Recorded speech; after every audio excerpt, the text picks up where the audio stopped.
प्रिय मित्रों, जिस शख्सियत के विचार आप सुनने जा रहे हैं, उनकी सोच और उनके क्रांतिकारी विचार अंतर्राष्ट्रीय स्तर पर सराहे जाते हैं।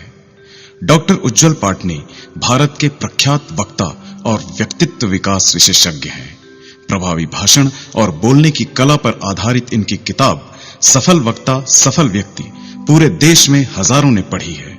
इसी विषय पर इंग्लिश में great words win hearts Bharat ही नहीं बल्कि पूरे विश्व में सराही जा रही है। अद्भुत नेतृत्व क्षमता के धनी डॉक्टर उज्ज्वल पाटनी और उनकी टीम ने अपनी असाधारण उपलब्धियों हेतु विश्व कीर्तिमान रचकर उसे Guinness book of world records में दर्ज कराने का गौरव प्राप्त किया है। डॉक्टर पाटनी पेशे से डेंटिस्ट हैं। उन्होंने मानव संसाधन में MBA और राजनीति शास्त्र में MA किया है। वे मानव अधिकार और उपभोक्ता संरक्षण के भी विशेषज्ञ हैं। वे स्पीच गुरु के नाम से जाने जाते हैं। प्रभावी बोलने की कला, सकारात्मक सोच, बातचीत की कला, नेतृत्व जैसे विषयों पर वो शानदार सेमिनार और कार्यशालाएं लेते हैं।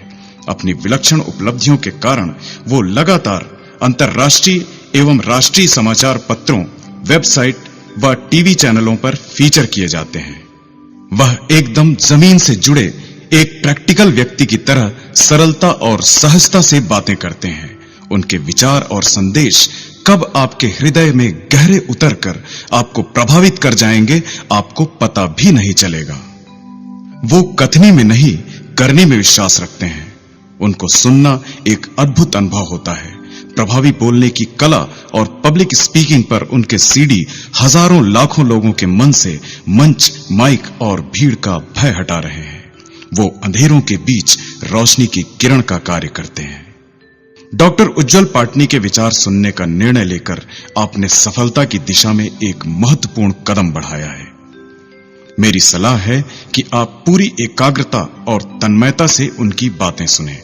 अपनी सारी पुरानी गलत धारणाओं और असफलताओं को अपने दिलो दिमाग से निकाल दें, क्योंकि उनके मौलिक और हृदय स्पर्शी विचार अब से कुछ ही पलों के बाद आपको सामान्य से विशिष्ट और विशिष्ट से अति विशिष्ट बनने की उज्जवल राह दिखाएंगे। अपने सपनों को पूरा करने और अपने परिवार को शानदार भविष्य देने के लिए आइए सुने प्रख्यात वक्ता, लेखक और विचारक डॉक्टर उज्ज्वल पाटनी को। Good morning, good afternoon, good evening, तीनों एक साथ इसलिए कह दिया ताकि आप जिस वक्त भी यह CD सुन रहे हो, मेरी दुआ आप तक पहुंच जाए। आज सुबह सुबह मैं एक वर्कशॉप ले रहा था। अचानक ही एक पार्टिसिपेंट ने मुझसे बड़ी गंभीरता से पूछा, डॉक्टर साहब, क्या आपको वाकई लगता है कि आपकी CD से या सेल्फ हेल्प की पुस्तकों से, पर्सनालिटी डेवलपमेंट की किताबों से किसी को कुछ फायदा होता होगा, या फिर यह सब कोरी बकवास है? मैं सोच में पड़ गया, क्योंकि उसकी बात कुछ हद तक सही थी और कुछ हद तक गलत। मैंने उनसे कहा, मैं 100% आपसे सहमत हूं कि कोई भी स्पीकर, कोई भी मोटिवेटर किसी की जिंदगी नहीं बदल सकता। कोई भी किताब किसी की उलझन नहीं सुलझा सकती। कोई भी सारपूर्ण कहानी किसी को राह नहीं दिखा सकती, और कोई भी सलाह किसी की गलत आदत नहीं सुधार सकती। कोई भी किताब पढ़कर आज तक करोड़पति नहीं हुआ, क्योंकि सबसे महत्वपूर्ण उस पुस्तक को पढ़ने वाला, उस सलाह को सुनने वाला, उस CD को मनने वाला व्यक्ति है। यदि पाठक या श्रोता बदलना नहीं चाहता, तो कोई भी किताब, कोई भी CD किसी के अंदर कोई फर्क नहीं पैदा कर सकती। कोई भी पाठक किसी किताब को पढ़कर या CD को सुनकर सफल और धनवान नहीं हो सकता, क्योंकि पुस्तक या CD कोई ATM मशीन नहीं जिसमें बटन दबाओ और पैसे बाहर आ जाए। पुस्तकें हो या CD हो, प्रेरक हो या मोटिवेटर हो, ये सारे लोग सिर्फ आपको रास्ता बता सकते हैं। ये सिर्फ आपको राह दिखा सकते हैं। राह पर चलना आपको खुद को पड़ेगा। यदि आप बिस्तर से बाहर निकलकर पसीना नहीं बहाना चाहते, यदि आप दुनिया में गर्मी और बारिश झेलने की हिम्मत नहीं रखते, तो फिर सफलता आपके लिए बहुत ही कठिन और बहुत ही दुरूह होगी। यदि इस सीडी का असली मजा लेना है, यदि मेरी बातों का असली आनंद लेना है, तो मैं ज्ञानी हूं, इस धारणा को निकाल फेंको। एक बार एक शिष्य एक गुरु के पास गया। उसने उस गुरु से कहा, गुरुजी, मैंने दुनिया के अधिकांश शास्त्र पढ़े हैं, मुझे अधिकांश चीजें मालूम है, फिर भी मुझे किसी ने कहा कि आप मुझे ज्ञान की कुछ बातें दे सकते हैं, इसलिए मैं आपके पास आया हूं। गुरुजी ने कहा, बैठो। टेबल पर आमने सामने बैठे। गुरुजी ने एक नौकर को आदेश किया, चाय लेकर आओ। एक केटली चाय की आई, 2 कप गुरु और शिष्य के आमने सामने रखे गए। गुरु ने केटली से अपने कप में चाय डाली, उसके बाद उन्होंने शिष्य के कप में चाय डालना शुरू किया। कप आधा भर गया, कप पौना भर गया, कप पूरा भर गया और चाय बाहर गिरने लगी। शिष्य ने कहा, गुरुजी, ये क्या कर रहे हैं? कप भर चुका है और चाय बाहर निकली जा रही है। गुरु ने कहा, शिष्य, जिस तरीके से भरे हुए कप में और चाय आना संभव नहीं है, ठीक उसी तरीके से तुम्हारे भरे हुए दिमाग में किसी भी नए विचार के लिए कोई जगह नहीं। तो यदि तुमको जीवन में कुछ सीखना है, यदि मुझसे कुछ पाना चाहते हो, तो सबसे पहले अपना दिमाग खाली करके आओ। हम सब की सबसे बड़ी परेशानी यही है, हमारा दिमाग पहले से इतने सारे विचारों से भरा हुआ है।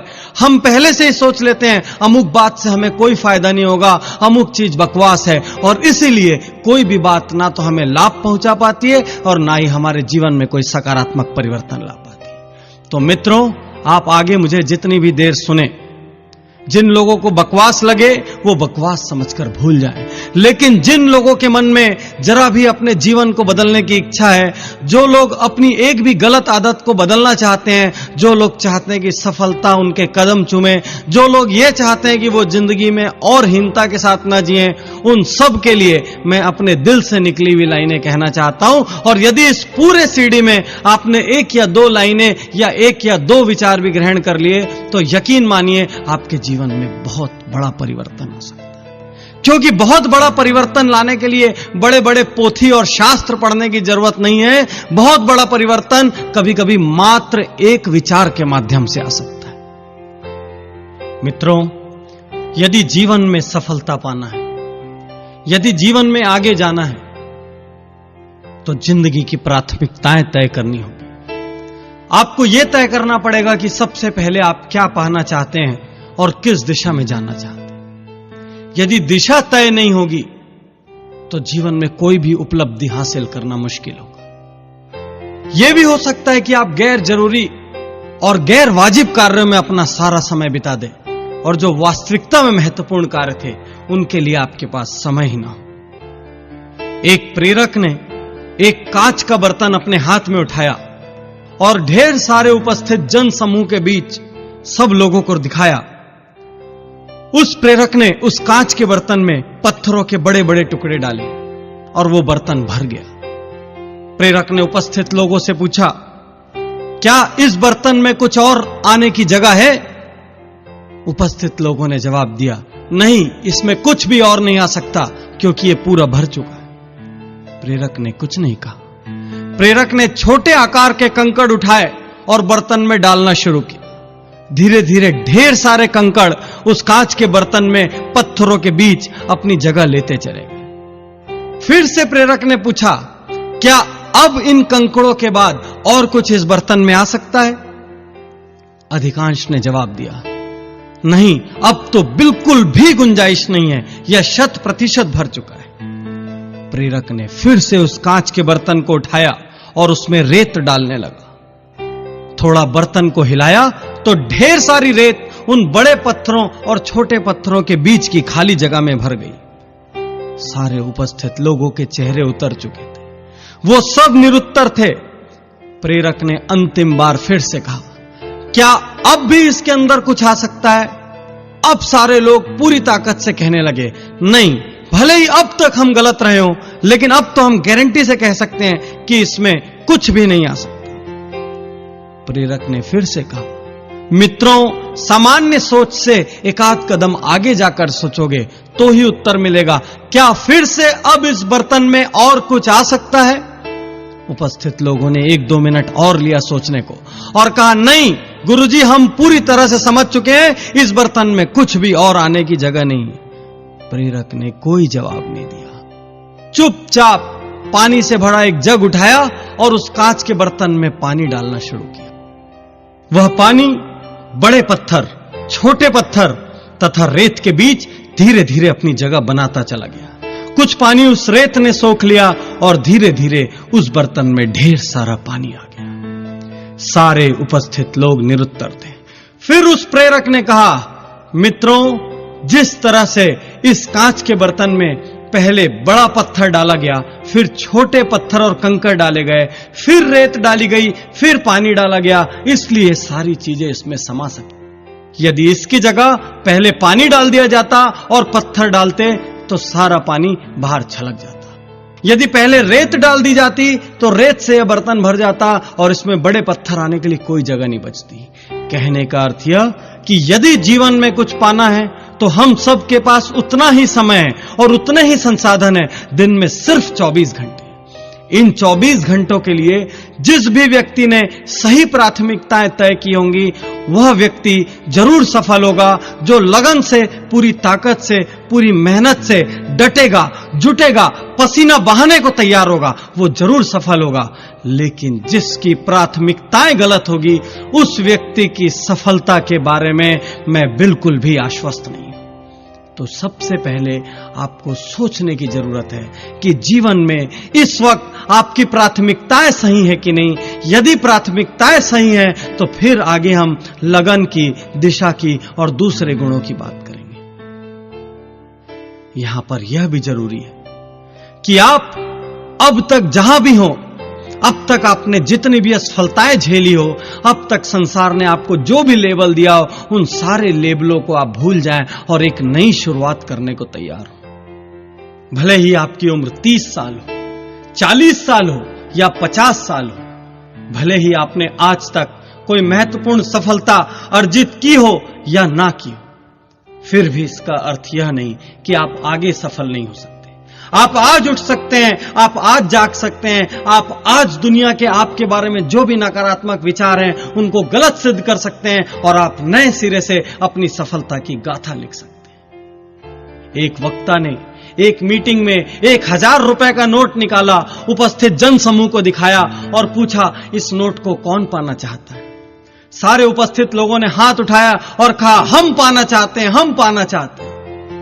उस वक्ता ने उस नोट को मरोड़ा, उस नोट को मसला और उसके बाद सब लोगों से पूछा, अब इस नोट को कौन पाना चाहता है? सारे उपस्थित लोगों ने फिर से हाथ उठाया और फिर से आवाजें आई, हम पाना चाहते हैं, मैं पाना चाहता हूं, मैं पाना चाहता हूं। फिर उस वक्ता ने उस 1000 रुपए के नोट को जमीन पर पटक दिया, उस नोट पर रेत डाल दी, मिट्टी डाल दी, फिर से पूछा, अब इस नोट को कौन पाना चाहता है? हैरानी की बात, अब भी वो सारे हाथ उठे थे और वो सारे उठे हुए हाथ उस 1000 के नोट को पाना चाहते थे। उस वक्ता ने 1000 रुपए के नोट की इस कहानी का, इस वृतांत का सार समझाते हुए कहा कि नोट चाहे मुड़ा हो, चाहे तुड़ा हो, चाहे हाथ में हो, चाहे जमीन पर हो, चाहे उस पर मिट्टी गिर गई हो, फिर भी आप सब इसे पाना चाहते हैं, क्योंकि 1000 का मूल्य 1000 ही होता है। ठीक इसी तरीके से जिंदगी में आप कैसी भी परिस्थिति से गुजर रहे हो, कितनी भी ठोकरें खाई हो, आपका मूल्य कोई नहीं कम कर सकता, बशर्ते आप अपना मूल्य सही आंकते हो। तो सबसे बड़ा प्रश्न इस वक्त यह है, क्या आप अपना मूल्य सही आंकते हैं? क्या आप अपने आप को हीन मानते हैं? क्या आप अपने आप को दूसरों से कमतर मानते हैं? यदि आप सम्मान के साथ जीना चाहते हैं तो अपने अतीत से खुद को मुक्त कीजिए, अपने बारे में एक श्रेष्ठ राय बनाइए और पूरी ताकत से नई जिंदगी शुरू कीजिए। हर प्रकार के बहाने छोड़ दीजिए, हर प्रकार की नकारात्मक राय भूल जाइए और आज और अभी इस सीडी को सुनने के साथ साथ यह संकल्प लीजिए कि जो कुछ भी मैं कर सकता हूं पूरी ताकत और जुनून से करूंगा, चाहे कैसी भी परिस्थिति हो। और फिर आपको चिंता करने की कोई आवश्यकता नहीं, क्योंकि परिणाम हमेशा आपकी उम्मीद से बेहतर होंगे और फिर परिस्थितियां खुद झुककर आपको सलाम करेगी, क्योंकि दोस्तों, चढ़ते सूरज की आराधना सारा संसार करता है। सफलता के रास्ते पर चलने के लिए आपको अपने दैनिक जीवन में झांकना होगा। आप कितने बहाने बनाते हैं, आप कैसी भाषा का प्रयोग करते हैं। मैं हमेशा अपने वर्कशॉप्स और सेमिनार्स में पार्टिसिपेंट से कहता हूं, चाहे मैं देश के किसी भी कोने में क्यों ना हूं, कुछ वाक्यों को तलाक देना होगा। अपनी दैनिक जीवन में दैनिक भाषा पर गौर करिए। जिन वाक्यों की मैं बात करने जा रहा हूं, यदि इन वाक्यों का आप उपयोग करते हैं, यदि ये वाक्य आपकी बोली का हिस्सा है, यदि ये कार्य आपकी आदतों का हिस्सा है, तो आपको इनको तलाक देना होगा। तभी आप दुगनी स्पीड से मंजिल की ओर, सफलता की ओर बढ़ पाए। सबसे पहला वाक्य, लोग क्या कहेंगे। अधिकांश लोग दुनिया में दूसरों के डर से नई चुनौतियां हाथ में नहीं लेते, आगे बढ़कर पहल नहीं करते। उनके मन में सिर्फ एक भय होता है, यदि असफल हो गए तो लोग क्या कहेंगे। प्रभावी बोलने की कला और इफेक्टिव पब्लिक स्पीकिंग पे पूरे भारत में मैं अलग अलग कोनों में वर्कशॉप और लेक्चर्स लेता हूं, और जब भी मैं लोगों से पूछता हूं कि माइक पर आज तक नहीं बोल पाए तो इसका सबसे बड़ा कारण क्या था, तो वो सारे लोग ये कहते हैं कि सबसे बड़ा कारण फेल होने का भय था। तो मैंने पूछा, फेल होने का भय क्या, इसका क्या मतलब। तो वो बोलते थे कि सर, हमें लगता था यदि फेल हो जाएंगे तो जो लोग सुन रहे हैं वो क्या कहेंगे, हमारे बारे में क्या इमेज क्रिएट होगी, क्या इंप्रेशन बनेगा, और इस भय से वो लोग आजीवन माइक के सामने या तो बोल नहीं पाए, और या जब भी बोले तो उनकी परफॉर्मेंस खराब हो। मित्रों, सबसे पहले इस लोग क्या कहेंगे इस वाक्य को तलाक दे दीजिए। लोग नया हेयर कट कराने में, स्वयं को नया लुक देने में, यहां तक कि पसंदीदा कपड़ा पहनने से भी डरते हैं। कभी कभी तो यह भी होता है कि कोई शर्ट आपने बहुत पसंद से, बहुत चाव से खरीदी, जो ही आप घर पहुंचे आपके एक मित्र ने कहा, यह कैसी शर्ट ले ली। फिर अगले दिन जब आप पहन के निकले तो परिवार के किसी दूसरे व्यक्ति ने कहा, यह शर्ट बिल्कुल नहीं जच रही है। थोड़ा आगे बढ़े, किसी तीसरे व्यक्ति ने कहा, यार डिजाइन पुराना है। तो आप अपनी इतनी चाव से, पसंद से ली गई शर्ट को अलमारी के अंदर किसी कोने में रख देंगे और आजीवन उसे आप नहीं छुएंगे। मैं पूछना चाहता हूं कि आप दुनिया के लिए पैदा हुए हैं या खुद के लिए। हर बात में नुक्स निकालना, राय देना और व्यंग करना समाज के बहुत बड़े वर्ग का निशुल्क रोजगार है। आप चाहे अच्छा काम करने निकलिए, चाहे बुरा काम करने निकलिए, कुछ लोग आपके आसपास बैठे हैं जो एक व्यंग जरूर करेंगे या 2-4 लाइन कहकर आपकी राह में जरूर बाधा बनेंगे। यदि आप इनकी सोचेंगे तो मुझसे स्टैम्प पेपर पर लिखा कर ले लीजिए कि आप आजीवन कुछ नहीं कर पाएंगे। ये लोग पलटते भी बहुत जल्दी हैं, गिरगिट होते हैं। जो लोग कल आपको असफल और विफल कह रहे थे, जो लोग कल आपकी काबिलियत और क्षमता पर प्रश्न चिन्ह लगा रहे थे, आप जरा सफल होकर देखिए। अगली ही सुबह उनकी पूरी भाषा बदल जाएगी और वो ये कहना शुरू कर देंगे, अरे मैं तो पहले से ही जानता था, ये एक ना एक दिन कुछ ना कुछ जरूर करेगा। ऐसे लोगों की वजह से यदि आप अपने सपनों को मार रहे हैं, ऐसे लोगों की वजह से यदि आप अपने लक्ष्यों को छोड़ रहे हैं, तो आप अपनी किस्मत के साथ, अपने आप के साथ बहुत बड़ा अन्याय कर रहे हैं। जो भी काम कर रहे हैं पूरी ताकत से कीजिए।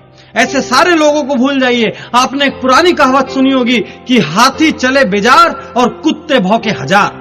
तो हाथी की तरफ बेजार होकर अपने लक्ष्य की ओर चलते जाइए, लोगों को अपना काम करने दीजिए।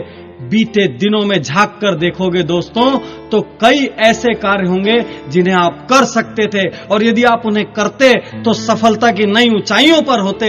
लेकिन कुछ लोगों के कहने के कारण आप घबरा गए, आप हिचक गए, आप ठिठक गए, आपने वो काम नहीं किया। अब ऐसा मौका मत आने दीजिए। ये लोग जो आपकी राह में बाधा बनते हैं, ये भले ही आपके आसपास के लोग हों, आपके परिवार के लोग हों, इनसे आप दूरी बना लीजिए। यदि कोई बाहर का व्यक्ति है जो लगातार आपके काम में टोका टोकी करता है, लगातार एक नकारात्मक वायरस की तरह व्यवहार करता है, तो उसका साथ छोड़ दीजिए।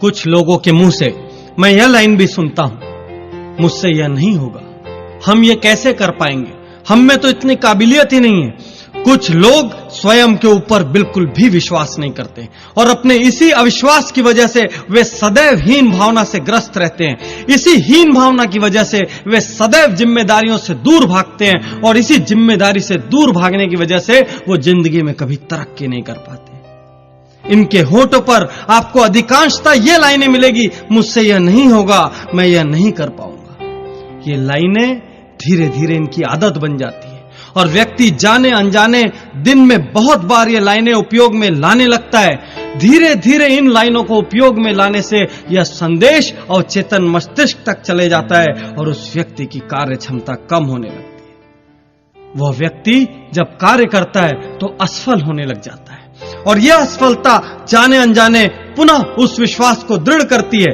कि मुझसे यह नहीं होगा। मित्रों, यह एक आत्मघाती वाक्य है और यह धीरे धीरे आपकी छवि को आपके स्वयं के सामने, परिवार के सामने और समाज के सामने नकारात्मक बना देगा। आप स्वयं को अंदर से कमजोर महसूस करने लगेंगे और आपका पतन 100% निश्चित हो जाएगा। इसलिए आज से इस कमजोर लाइन को तलाक दे दीजिए और एक नया वाक्य उपयोग में लाइए, यदि इस दुनिया में कोई और कर सकता है तो मैं भी कर सकता हूं।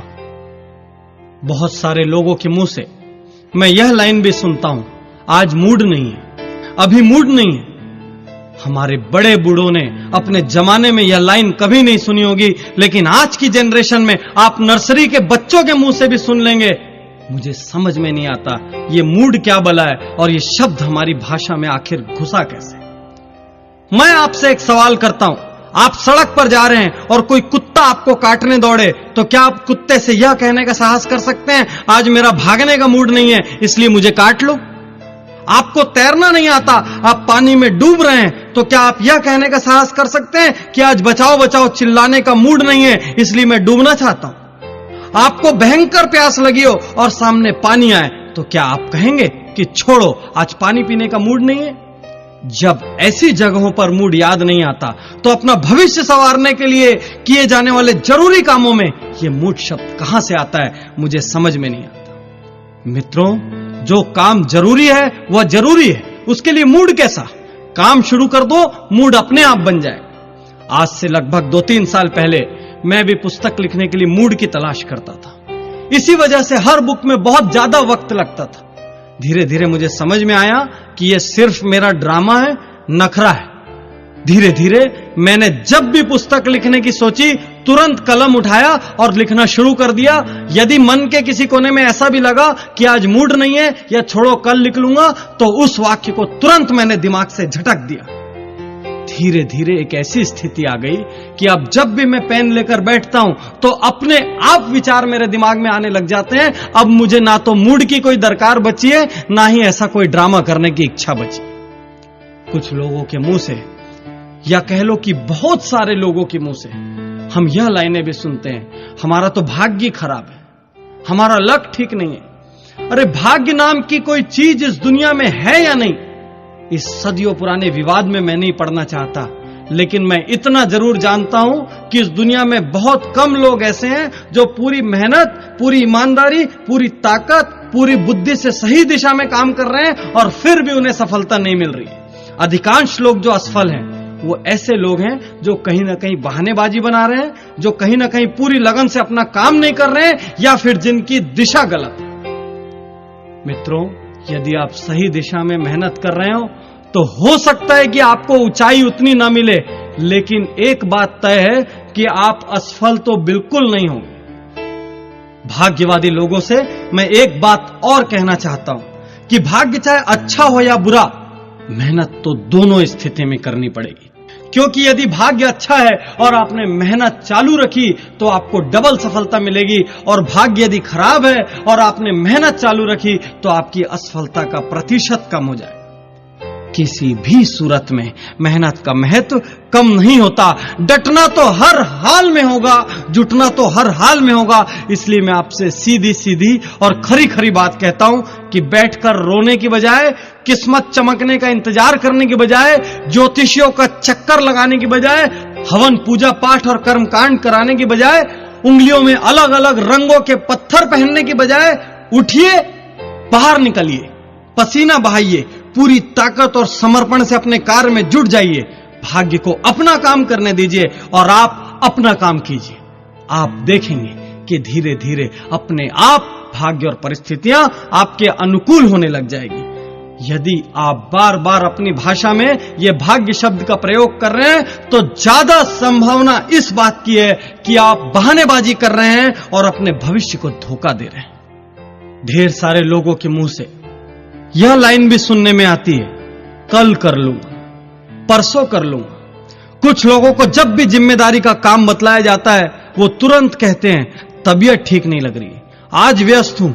खास बात यह है दोस्तों कि ऐसे लोगों का कल कभी नहीं आता। ऐसे लोगों को काम सौंपने के पहले ही हमारे मन में शंका पैदा हो जाती है कि यह काम होगा कि नहीं। ऐसा नहीं है कि ये काम करने में असमर्थ होते हैं या अयोग्य होते हैं, लेकिन उनमें एक अजीब सा ढीलापन होता है। ऐसे लोग बिस्तर पर लेटकर टीवी देखते हुए, मोबाइल पर बात करते हुए या गेम खेलते हुए सारा दिन निकाल देंगे, लेकिन जब आप उनसे कार्य की प्रगति के बारे में पूछेंगे तो वे कहेंगे कि आज नहीं हो पाया। क्यों नहीं हो पाया, क्यों नहीं कर पाए, इसके बारे में कोई ठोस जवाब नहीं, लेकिन उनके चेहरे पर आपको कोई पश्चाताप का भाव ही नहीं मिलेगा, क्योंकि वो बहाने भी बहुत स्मार्टली बनाते हैं।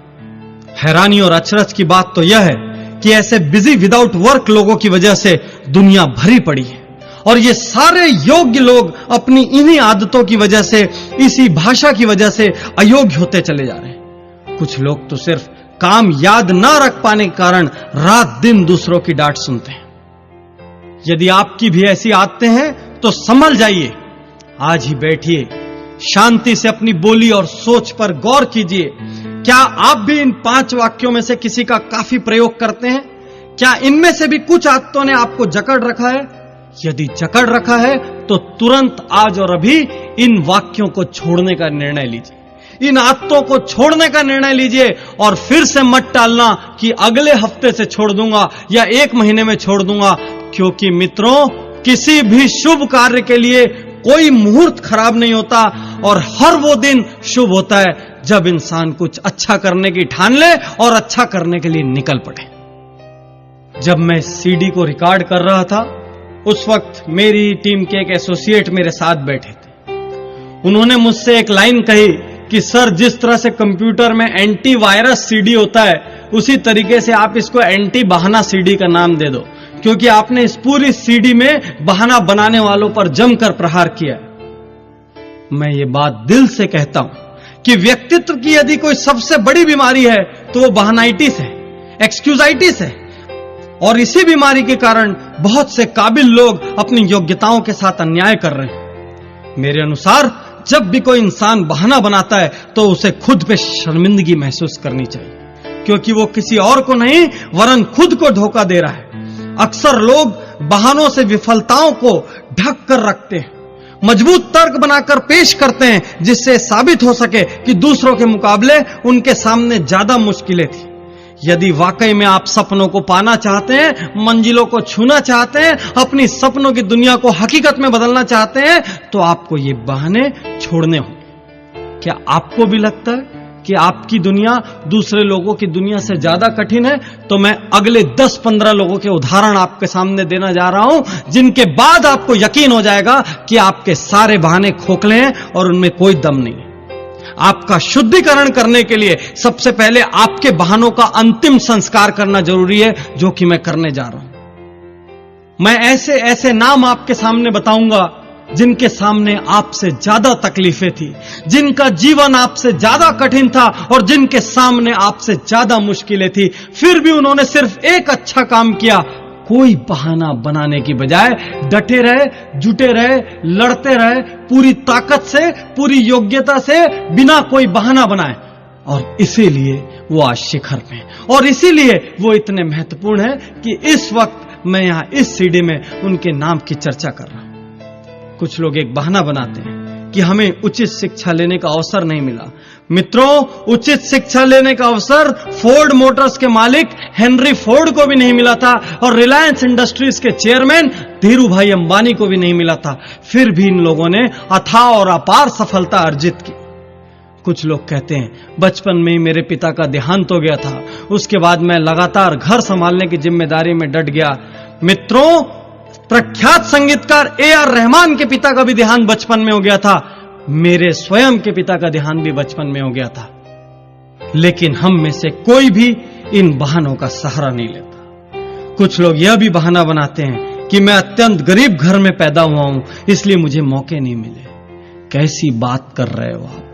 देश के अधिकांश सफल लोग गरीब घरों में ही पैदा हुए थे। किसी और का नाम न लें तो पूर्व राष्ट्रपति एपीजे अब्दुल कलाम इतने गरीब घर में पैदा हुए थे कि उनकी शिक्षा का खर्च भी दूसरे लोगों ने वहन किया था। कौन सा बहाना बनाएंगे आप? कौन सा बहाना बनाएंगे आप? मैं आपके सारे बहानों की सर्जरी कर दूंगा। कुछ लोग कहते हैं मैं बचपन से लगातार अस्वस्थ रहता था। अरे ऑस्कर विजेता अभिनेत्री मर्ली मेटलिन भी बचपन से बहरी थी और अस्वस्थ थी। कुछ कहते हैं कि मैंने साइकिल पर घूमकर आधी जिंदगी गुजारी। तो आप सुन लीजिए कि निरमा के करसन भाई पटेल जो आज करोड़पति हैं, अरबपति हैं, उन्होंने भी साइकिल पे निरमा बेचते हुए आधी जिंदगी गुजारी। कुछ लोग कहते हैं कि एक दुर्घटना में अपाहिज होने के बाद मेरी हिम्मत चली गई। तो आप जान लीजिए कि प्रख्यात नृत्यांगना सुधा चंद्रन के पैर भी नकली हैं। कुछ लोग कहते हैं कि बचपन से मेरी बुद्धि तेज नहीं थी। अरे आप यह जान लो कि थॉमस एल्वा एडिसन को बचपन में उनकी स्कूल से मंद बुद्धि होने के कारण निकाल दिया गया था और उस मंद बुद्धि व्यक्ति ने 40 से ज्यादा आविष्कार किए। कुछ लोग कहते हैं कि मैं इतनी बार हार चुका हूं कि अब हिम्मत नहीं बची। अब्राहम लिंकन का उदाहरण याद करो। 15 बार चुनाव हारने के बाद वह व्यक्ति राष्ट्रपति बना और इतिहास में स्वर्णाक्षरों में अपना नाम अंकित कर दिया। कुछ लोग कहते हैं मुझे ठीक से इंग्लिश नहीं आती। अरे आज के राजनेता लालू यादव को भी ठीक से इंग्लिश नहीं आती। वो हार्वर्ड और ऑक्सफोर्ड वाले लोगों के बीच में जाकर अपनी बात रखते हैं। कुछ लोग कहते हैं कि मुझे बचपन से परिवार की जिम्मेदारी उठानी पड़ी। स्वर साम्राज्ञी लता मंगेशकर को भी बचपन से परिवार की जिम्मेदारी उठानी पड़ी थी। यहां तक कि उन्होंने पहला गाना भी इसलिए गाया था क्योंकि उस दिन उनके घर में पैसों की सख्त जरूरत थी। कुछ लोग कहते हैं मेरी लंबाई बहुत कम है, तो देश के सुपरस्टार सचिन तेंदुलकर की भी लंबाई बहुत कम है। कुछ लोग कहते हैं मैं इंजीनियर बनना चाहता था लेकिन परिस्थितियां ऐसी हो गई कि मुझे मेरे मन की राह नहीं मिली, मैं व्यापारी बन गया। डेल कार्नेगी का नाम आपने सुना होगा, जिन्होंने how to win friends and influence people जैसी बेस्ट सेलर किताब लिखी है। वो फुटबॉल खिलाड़ी बनना चाहते थे लेकिन वो विश्व के सर्वाधिक लोकप्रिय और प्रख्यात लेखक बन गए। कौन सा बहाना बनाओगे आप? कैसा बहाना बनाओगे आप? मैं आपके हर बहाने की सर्जरी करने के लिए आपके सामने खड़ा हूं। कुछ लोग कहते हैं मैं अत्यधिक मोटा हूं, इस वजह से मुझे शर्म आती है। अरे मोटे हो तो मोटापा कम करो। अदनान सामी को देखो, इतना मोटा व्यक्ति था तब भी वो बहुत अच्छा गायक था और उसने एक दिन निर्णय ले लिया कि मुझे मोटापा कम करना है, तो उसने ऐतिहासिक रूप से अपना वजन कम करके दुनिया को दिखा दिया कि दृढ़ निश्चय हो तो सब कुछ संभव है। कुछ लोग कहते हैं मैं एक छोटी सी नौकरी करता हूं, क्या हो पाएगा? अरे धीरू भाई अंबानी, नारायण मूर्ति, ये सारे लोग छोटी छोटी नौकरियां करते थे। कोई कहता है मेरी कंपनी, मेरा व्यापार एक बार दिवालिया हो चुका है, अब मुझ पे कौन भरोसा करेगा? तो आप जान लीजिए कि जिस पेप्सी को आप बड़े चाव से स्वाद लेकर पीते हैं वह दुनिया की सबसे बड़ी शीतल पेय निर्माता कंपनी पेप्सी कोला 2 बार दिवालिया हो चुकी। कुछ लोग कहते हैं मैं डिप्रेशन में जा चुका हूं, मेरा नर्वस ब्रेकडाउन हो चुका है। तो आप जान लीजिए कि डिज्नीलैंड बनाने के पहले वॉल्ट डिज्नी का भी 3 बार नर्वस ब्रेकडाउन हुआ था। कुछ लोग उम्र का बहाना बनाते हैं, उम्र बहुत ज्यादा हो चुकी है। तो आप ये जान लीजिए कि विश्व प्रसिद्ध केंटकी फ्राइड चिकन के मालिक ने 60 साल की उम्र में पहला रेस्टोरेंट खोला था और उस दुनिया में उनके पास रेस्टोरेंट की श्रृंखला है। कुछ लोग कहते हैं कि मेरी उम्र कम है, तो आप सानिया मिर्जा को देखिए, इतनी कम उम्र में दुनिया के शीर्ष टेनिस खिलाड़ियों में आज उनका नाम शुमार है। कौन सा बहाना बनाएंगे आप? कुछ लोग कहते हैं मेरे पास एक बहुत ही बहुमूल्य आइडिया है लेकिन जहां भी जाता हूं कोई मेरे प्रस्ताव को स्वीकार नहीं करता, मैं हताश हूं, निराश हूं।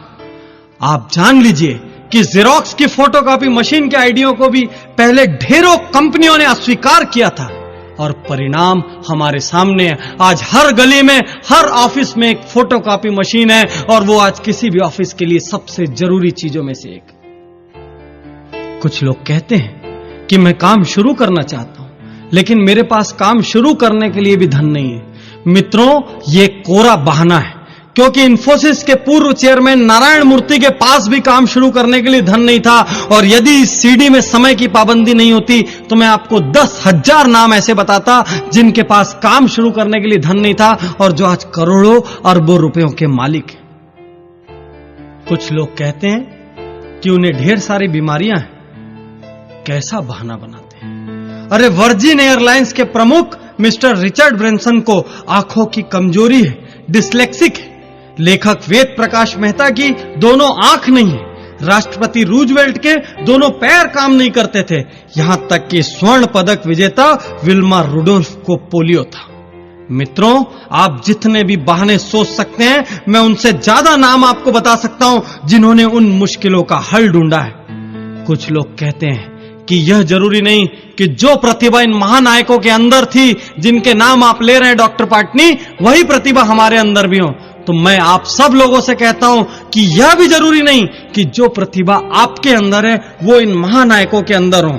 आप किसी और गुण के बल पर महारथी साबित हो सकते हैं। मैं ये यकीन से कह सकता हूं कि हर वह व्यक्ति सफल हो सकता है जो हार के लिए तैयार हो और सही दिशा में डट कर जुट जाए।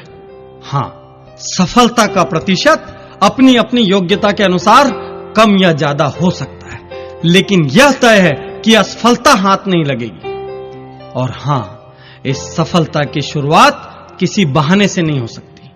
उसके लिए एक दमदार प्रयास की जरूरत है, लेकिन ये बहाने आपके सपनों की अर्थी जरूर निकाल सकते हैं। इसलिए अगली बार काम से जी चुराने के पहले, असफलता के डर से काम छोड़ने के पहले, जिम्मेदारियों से भागने के पहले यह जरूर सोच लेना कि आप किसका अहित कर रहे हैं। क्योंकि मित्रों, जीवन में आपने क्या खोया और क्या पाया, इसकी सिर्फ आपकी और आपकी जिम्मेदारी है। एक बात और कहना चाहता हूं कि यदि आप सोच रहे हैं कि कल कुछ खास हो जाएगा, भविष्य में कुछ जरूर कर लूंगा, तो मैं आपको बताना चाहता हूं कि भविष्य का आविष्कार नहीं होता। हर रोज जो आप करते हो उसी से भविष्य का निर्माण होता है। आप हर रोज जो मेहनत कर रहे हो वह अभी भविष्य में तब्दील हो रहा है, और आप हर रोज जो बहानेबाजी करके दिन गंवा रहे हो वह भी भविष्य में तब्दील हो रहा है। आपको चुनना होगा आप कैसा भविष्य चाहते हैं। एक कड़वी सी बात कहना चाहता हूं कि कल यदि आपके माता पिता आपके जैसी संतान होने पर अफसोस करें, कल यदि आपकी पत्नी आपके जैसा पति पाने पर अफसोस करे, और कल यदि आपका बच्चा आपको पिता कहने में अफसोस करे, तो इसके जिम्मेदार सिर्फ आप होंगे। आज आप जहां भी हैं, कल आप जहां भी होंगे, इसके लिए आप किसी भी और को जिम्मेदार नहीं ठहरा सकते।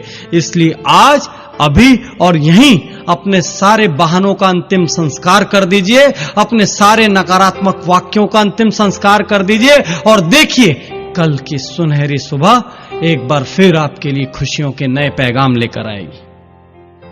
और अचानक ही आप देखेंगे कि भाग्य भी आपका साथ देने लगेगा। अचानक ही आप देखेंगे कि ऊपर वाले का आशीर्वाद भी आपको हर पल मिलने लगेगा। एक गांव में एक बार बहुत भारी बाढ़ आ जाती है। धीरे धीरे सारा गांव उस बाढ़ में डूबना शुरू हो जाता है। एक व्यक्ति का घर उस बाढ़ में डूबने लगता है, जो कि ईश्वरवादी था, ईश्वर में बहुत ज्यादा आस्था रखता था।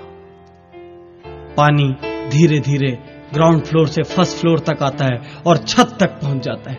वो व्यक्ति दौड़कर छत पर चला जाता है अपनी जान बचाने के लिए। धीरे धीरे पानी छत में भरने लगता है। इतने में वहां एक नाव आती है और वो लोग उससे कहते हैं कि इस नाव में आ जाओ, जान बच जाएगी। वह व्यक्ति जवाब देता है, अरे मुझे नाव की कोई जरूरत नहीं, मेरी तो जान भगवान बचाएंगे, मैं उनका बड़ा प्रिय बंदा हूं। वह नाव आगे निकल जाती है। धीरे धीरे पानी और भरने लगता है। इतने में एक और नाव आती है। वो व्यक्ति कमर तक पानी में डूब चुका होता है। उस नाव से लोग फिर चिल्लाते हैं, अरे इस नाव में आ जाओ, कुछ ही मिनटों के भीतर तुम पानी में डूब जाओगे, तुम्हारी जान चली जाएगी। वो व्यक्ति फिर से वही जवाब देता है कि अरे मुझे तुम्हारी नाव की कोई जरूरत नहीं, मैं उस भगवान का प्रिय बंदा हूं, वही मेरी जान बचाएंगे। यह सुनकर वो लोग हंसते हैं और वो नाव भी आगे चली जाती है। पानी उस व्यक्ति की गर्दन तक आ चुका होता है। इतने में ऊपर से एक हेलीकॉप्टर आता है। उस हेलीकॉप्टर से सैनिक रस्सी फेंकते हैं। उस आदमी को चिल्लाते हैं, इस रस्सी को पकड़ो और ऊपर हेलीकॉप्टर में आ जाओ। वह मूर्ख फिर से जवाब देता है कि मुझे तुम्हारे हेलीकॉप्टर की कोई जरूरत नहीं, मेरी रक्षा करने के लिए तो खुद भगवान बैठे हैं। और कुछ ही मिनटों के बाद पानी में डूबने से उसकी मौत हो जाती है। वह व्यक्ति ईश्वर के दरबार में पहुंचता है, स्वर्ग लोक में पहुंचता है, भगवान के सामने बड़ा झल्लाया हुआ, फनफनाया हुआ भगवान से कहता है, हे भगवान, तुमने मुझे धोखा दिया।